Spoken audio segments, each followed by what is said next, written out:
Hello and welcome to How I Hire, the podcast that taps directly into the best hiring advice and insights. I'm your host, Roy Nodowitz, founder and president of Noda Group Executive Search. We work with notable consumer brands in the athletic, outdoor, fashion, food, beverage, and natural products sectors. Back in early May, I had the opportunity to sit down virtually with Jodi, the Chief Executive Officer of Quay Australia, a buzzworthy, millennial favorite global eyewear brand.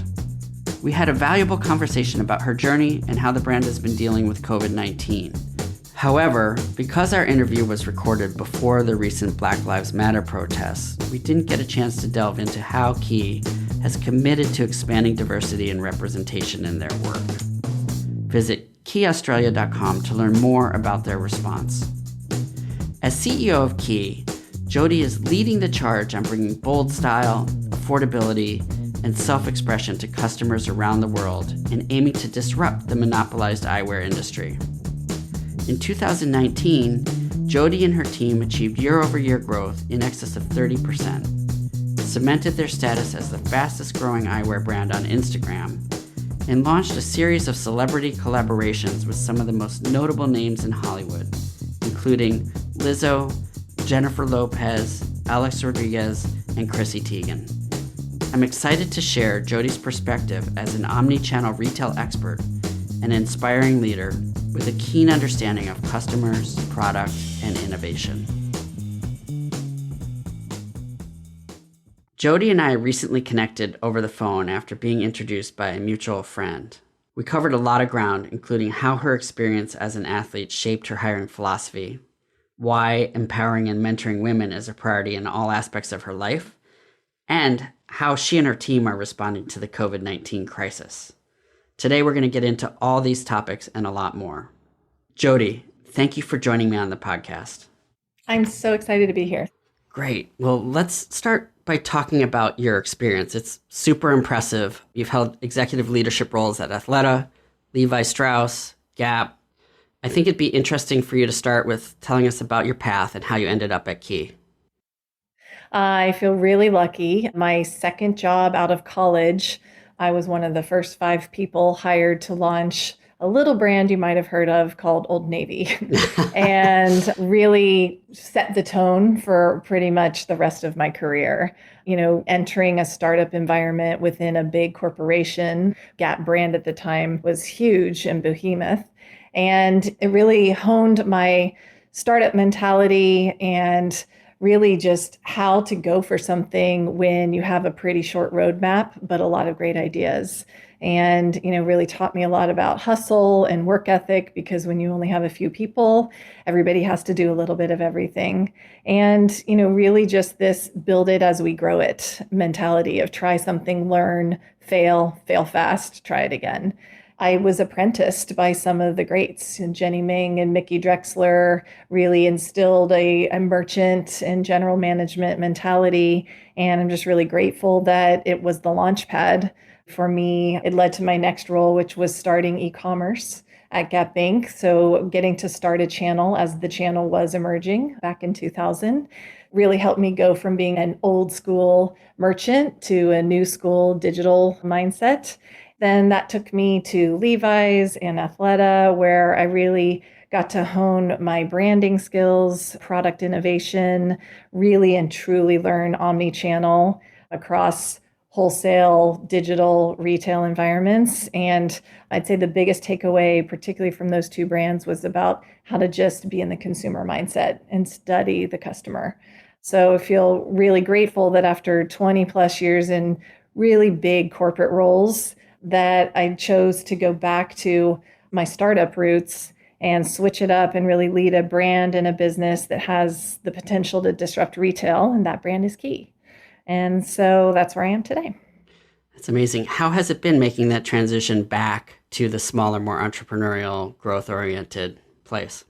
It was a big leap of faith. And I think for anybody out there who's considering pivoting in their career or trying something that's way out of your comfort zone, my experience has been go for it. I've honestly never looked back. I know now about myself that I really like working with smaller teams. I love knowing everyone personally. And I love this phase of growth where there's a ton of possibility and a fair amount of risk and reward. And so it's really energizing. And I think we're really at the precipice, particularly in a time like this where there's so much unknown. It's fun to be in a brand that's really agile and can sort of take advantage of this moment in which I believe is truly an acceleration, even more than just a disruption. I mean, we're already experiencing it here. It's only been a few weeks, and we're already starting to hear clients having conversations about restructuring or rethinking their future. There's a lot of opportunity that they're investing in still in a lot of areas that they're obviously not able to support. So it's been a mixed bag, I think, but there are acceleration points within each business or within a lot of businesses that we're starting to see open up already.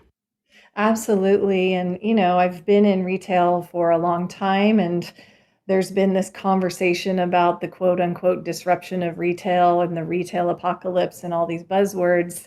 And we are right here, right now in it. It is happening, and there's really no planning for it. It's more just leap into it and start to be agile and nimble and react. So I think because of my past and being in a lot of startup and scrappy businesses from the ground up, it's a pool I'm comfortable swimming in. I'm okay with some unknown because I've been there before. So I'm really appreciative that I've had some of that background and training so I can use it here at Quay. It's like brands have to take the little floaties off now and That's sink or right. swim. That's right. Yep. So how would you describe your hiring philosophy? How did that take shape over the course of your career? Well, it's so interesting, as I was building my own personal brand and story and looking through what made, me uniquely me, it really came back to that I've always been raised an athlete. I come from a family of athletes. My dad is a tennis pro. We have all played tennis.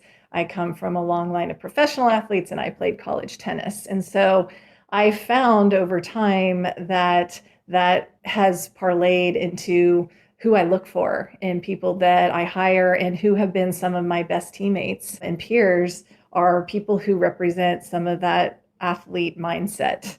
So I think this idea, when I really think about what that means, it's discipline, it's drive.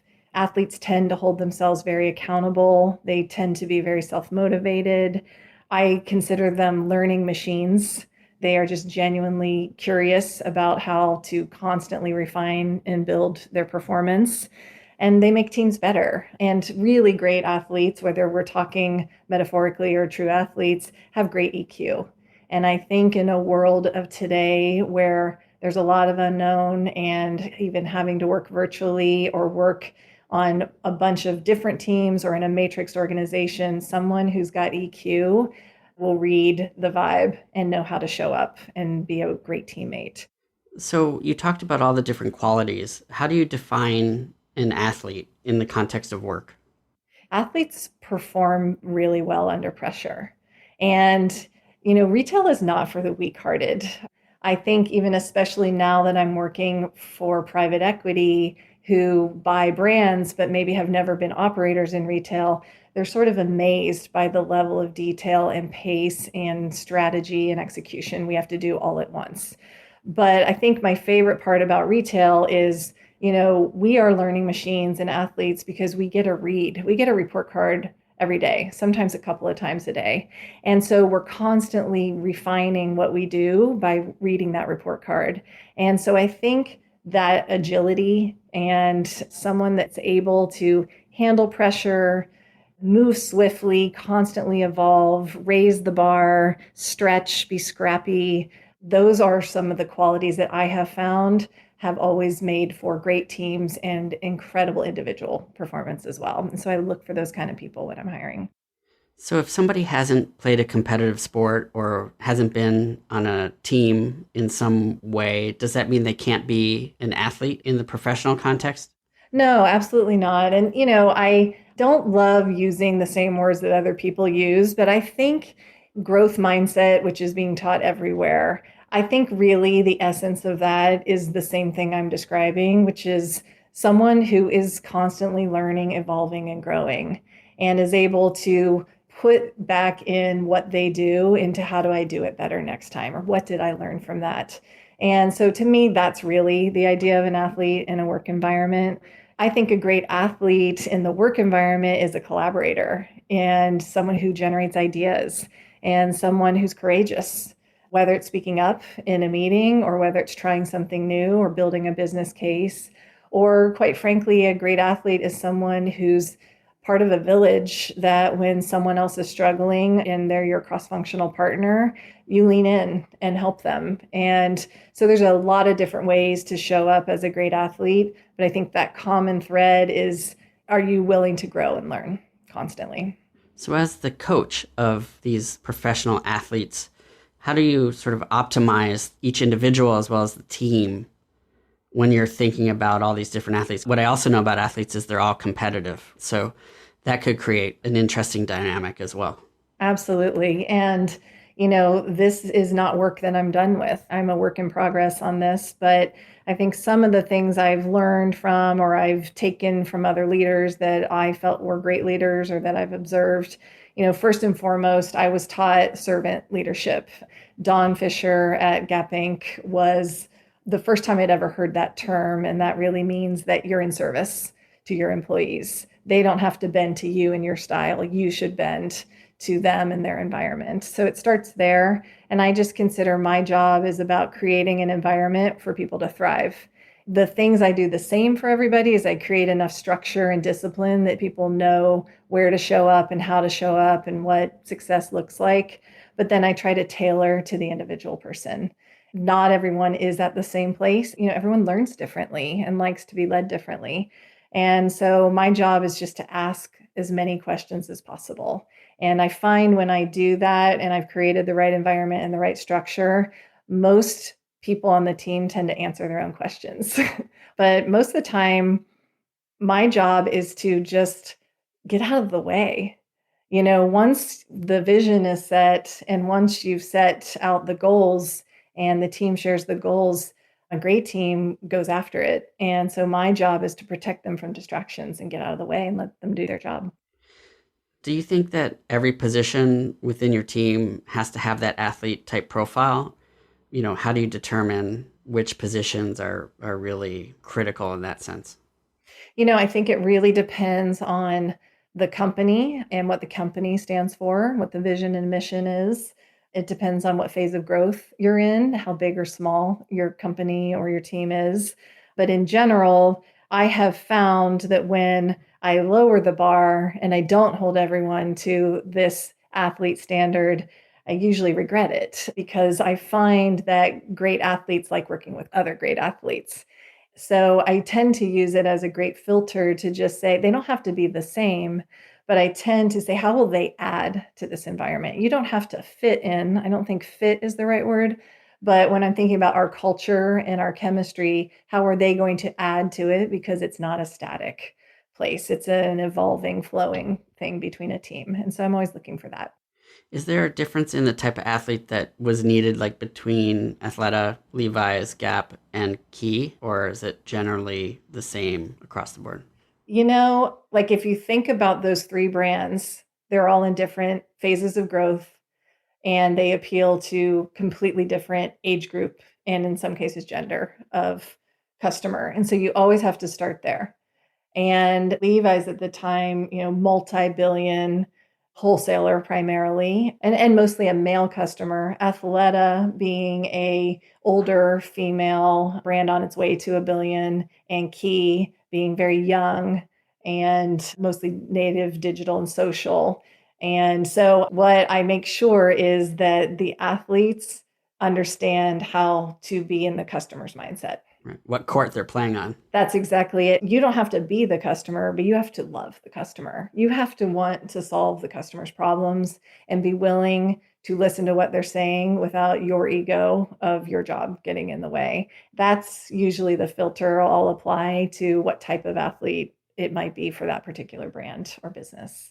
Have you seen these qualities in somebody who maybe came in to your sphere without all the perfect experience and you saw the potential in them and you invested in them in some way? Or are there certain things that they have to have on their resume in each case? No, again, it's rarely a one-off because it's more about what are they going to bring to the existing team that's in there.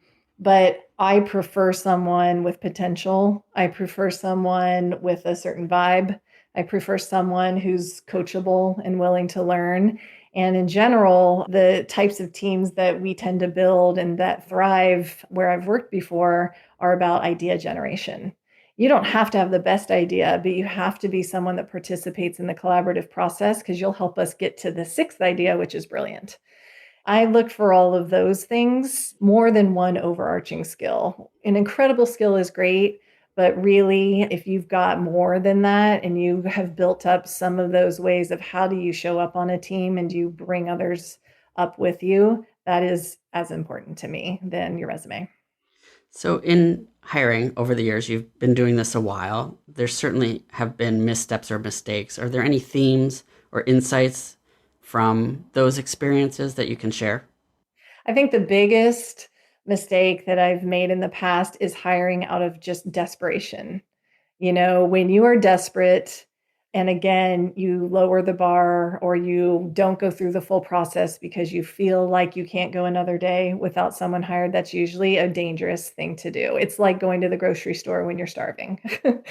And from that, what I've learned is I try to meet with people all the time. And I constantly have a queue of people that I've met that when a need arises or an opportunity arises, I go to that queue. And that's why networking is so important. That's something I'd love to emphasize for your audience and particularly the women in your audience. Women are less natural at the type of networking that gets us jobs. We're really good at social click networking, which means networking with people we already know. But the real thing is to network with people you don't know so that you're already in their Rolodex by the time that a job comes up.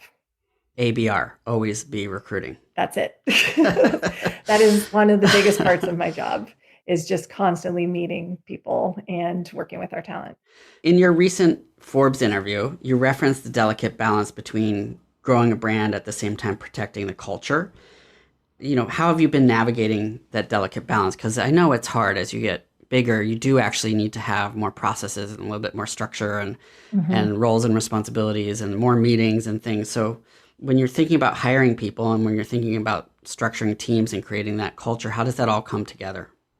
I listened to one of your latest podcasts. I think it was Dr. Ted Freeman, and he made a remark about swimmers who understand the temperature of the pool, and that if the pool is too hot or too cold, it's going to affect performance. And that's my job, is to constantly take the temperature. And I do that by, asking a lot of questions. I check in a lot with all levels of the team. I do a lot of skip levels. I walk around and sit next to people when we were in person. Now I set up 15-minute, virtual chats with just different people in different functions so that I can get a real assessment of how are people feeling and can they continue to be pushed or do they need a break? And I always think of it as a dance. I'm always in a dance with the team. If the team is dancing a little too slow, I'll turn up the pace. If the team looks really tired, I'll bring it back down. And so it's really just about being on top of the temperature of the org. And how are you feeling with the way things are right now with everyone having so many different challenges inside and outside of work? How are you staying in tune with how they're really feeling?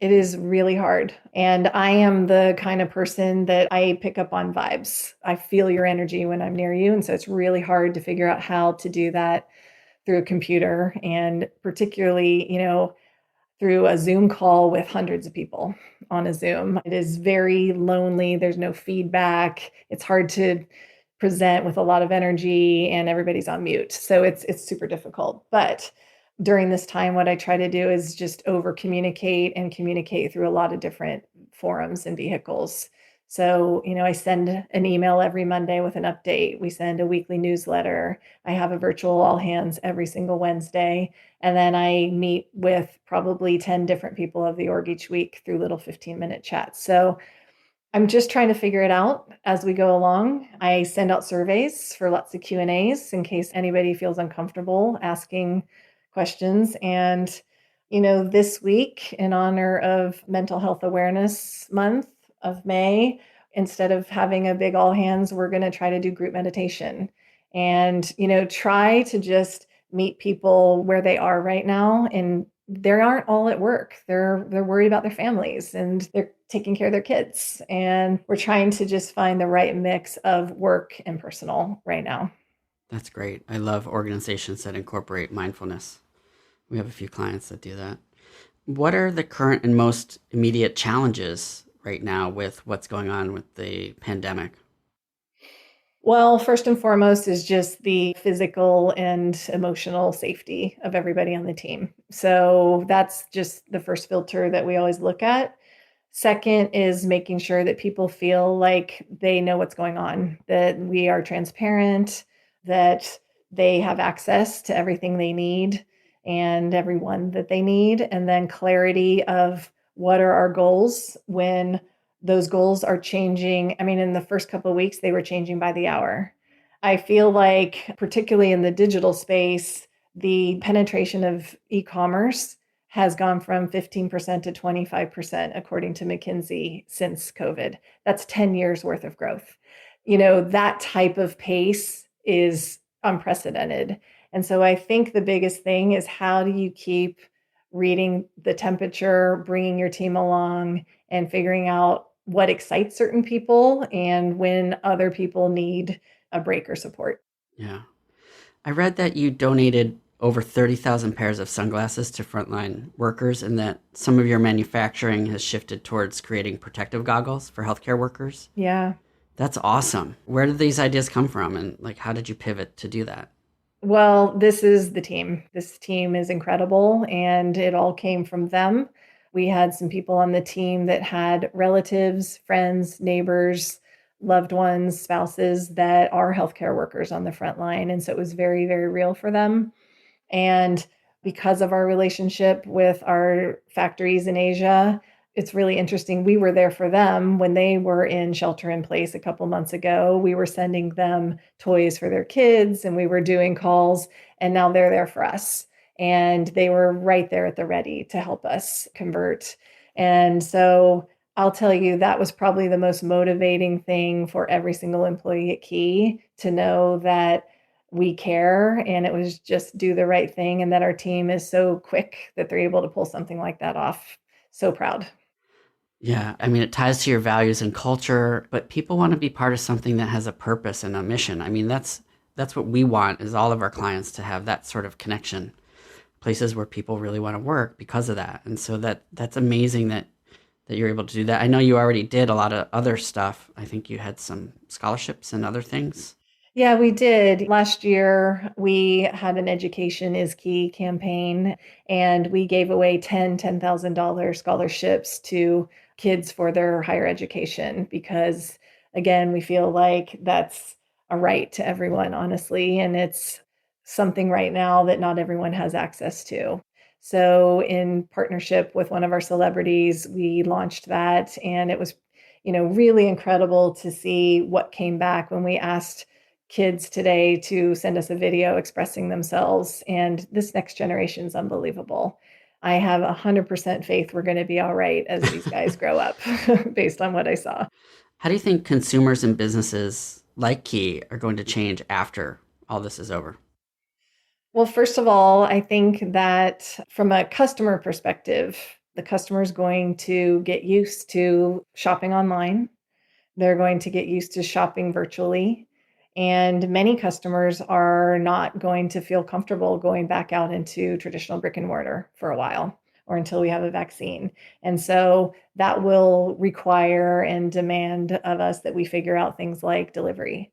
And what I would say right now, which is pretty cool, I don't know if this is happening where you live, but in my town, I'm pretty amazed by what all the local restaurants and hair salons and everyone's pivoted. Even Safeway has figured out prescription delivery in about a month, and that probably would have taken them 2 to 5 years. So I think that customers will absolutely demand and get used to shopping in their home and having things delivered to their home and doing things virtually over Zooms. And I welcome that. I think that's really cool. I still think there will be plenty of people that just want to be out in the world and love the experience. And the great thing about our company is that we want to meet our customers wherever and however they want to shop. But it will take us, right now, a minute to figure out how are we going to accelerate those things like virtual and delivery and all of that. But it's a super fun challenge to figure out. Personally, I feel like I will definitely think about distance in a much different way. But at the same time, I think I'm going to appreciate the times with friends and coworkers and family so Mhm. much more when we actually can be in closer proximities. Absolutely. And, first of all, I think that the remote workforce is forever changed. Remote working is viable and has changed the way all of us think about work and where we need to live versus where we can work. And so that's amazing. That's just another added benefit that a company can offer. But I think what we're realizing is whether you're thinking about your employees or whether you're thinking about your customers, half of people are like, what are we worried about? I want to get back out there. And the other half are like, I'm not leaving my house again. There's not a one size fits all. You really have to think about everyone when you're solving these things. Do you have any formal or informal leadership networks that you're tapping into, or who are you surrounding yourself with, and what advice are you either receiving or giving to other leaders? I have formal and informal, and I'm spending way more time on them than I ever did in the past. In the past, they were nice to have. I would have a specific problem, and I would go to, we're backed by Summit, which is a private equity group, and it's got a portfolio of brands, so I could tap into all the CEOs there. I have a bunch of particularly women CEO friends or women leaders that I reach out to who are just great thinkers. And I have plenty of mentors, and I lean on them a lot, but I now save almost an entire day a week, if not more, for those calls. And some of them are just, hey, catch up, any ideas? Can I throw this problem on you? And others are, I'm actually reaching out to my network and saying, hey, let's do a brainstorm on the future of brick and mortar retail. That's something I'll take with me forever. I don't think I need a pandemic for me to realize how valuable this is and how much I should continue doing this just to be a better leader. And how have you been mentoring or empowering other women and maybe the next generation of leaders? Can you speak to that a little bit? Taking time out of my week to do a great podcast like this, I hope is part of me paying it forward to anyone that's listening to this.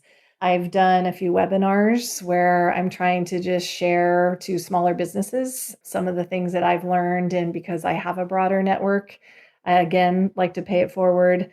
But I also try to do, even if it's only 15-minute mentoring calls with people that reach out to me on LinkedIn or even anyone on my team. I think anyone can make 15 minutes for anyone. And so I just encourage anyone out there, don't be afraid to go back to your old network, even if you haven't talked to someone for a couple of years, and check back in. That's the best way to start practicing networking, and particularly finding people who either you have something in common with, or, now a lot of women know that I actually am about paying it forward to other women. And so I make time to do that because it really fuels me. Yeah. I've always invested in the success of other people. Like that's my philosophy. Obviously, we get a lot of inbound requests, but I do the best I can to, 15 minutes can really make a difference. And especially now, I'm feeling like people are sending their resumes and making contact, and they're not getting a lot of response because people are really busy or distracted. A simple email or quick call can make a big difference for somebody. So I would encourage anyone to do that, especially now. Totally agree. In the midst of this pandemic, a lot of companies are implementing hiring freezes or furloughing or laying people off. What's your advice to current job seekers? First and foremost, I would say learn. There is so much free content out there right now. And listen to a podcast a day or find some people to follow on Instagram that have good points. It's a perfect time to just reflect and take time to say, what are you actually interested in and where are your skill gaps? And see if you can go fill them in or point yourself in the right direction so you're very targeted when you are looking for a job, that you're looking for one that fills in what you want to do next. Again, I just want to double down, particularly for women, just practice networking. Even if it's just reach out to a friend and say, will you just introduce me to 3 people? That's one way to do it, is email 5 people and say, will you introduce me to 2 people each? And it spreads like wildfire. I think that the way the world is set up now is really about networking. I have found that now that's how most opportunities come my way. And so, just take some time to do that and do it for someone else. I think when you do it for someone that is more junior to you, it helps you understand then how to do it yourself going forward.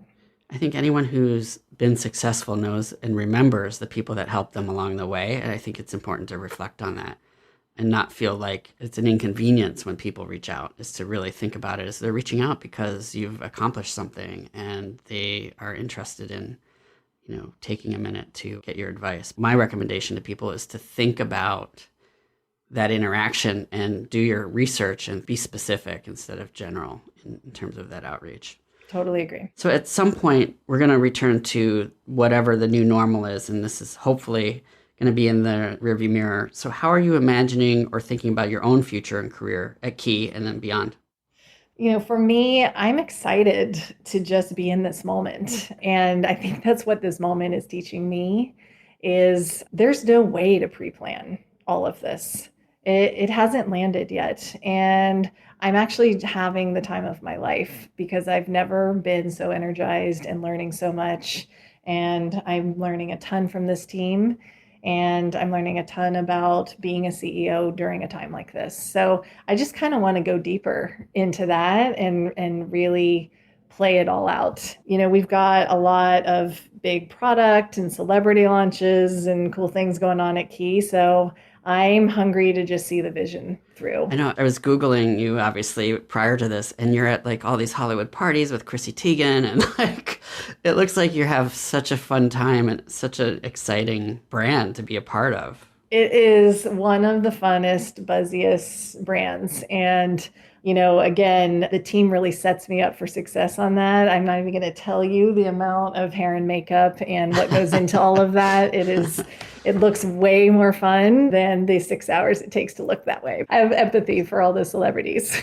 I was looking at some of the products. I don't think I could pull off the hindsights or the electrics. How do I do that? Or should I not even try? I'm going to break this down for you. So first of all, there is a face shape that you have, and you can go to quay.com and you can figure out your face shape. Honestly, there are some styles that some people are more comfortable once you know your face shape. But to be honest, my favorite thing about our brand is that anyone can rock any style. And that's the whole thing about our brand value prop, is that it's really about confidence and just owning it. And we're at a price point that just lets you try on 4 or 5 different personas and personalities. And that's what's really fun. Every day I just put on something and, it's fun. It's fun to just sort of put on a little bit of a character each day. But when in doubt, just go try some blue light glasses. We'll hook you up.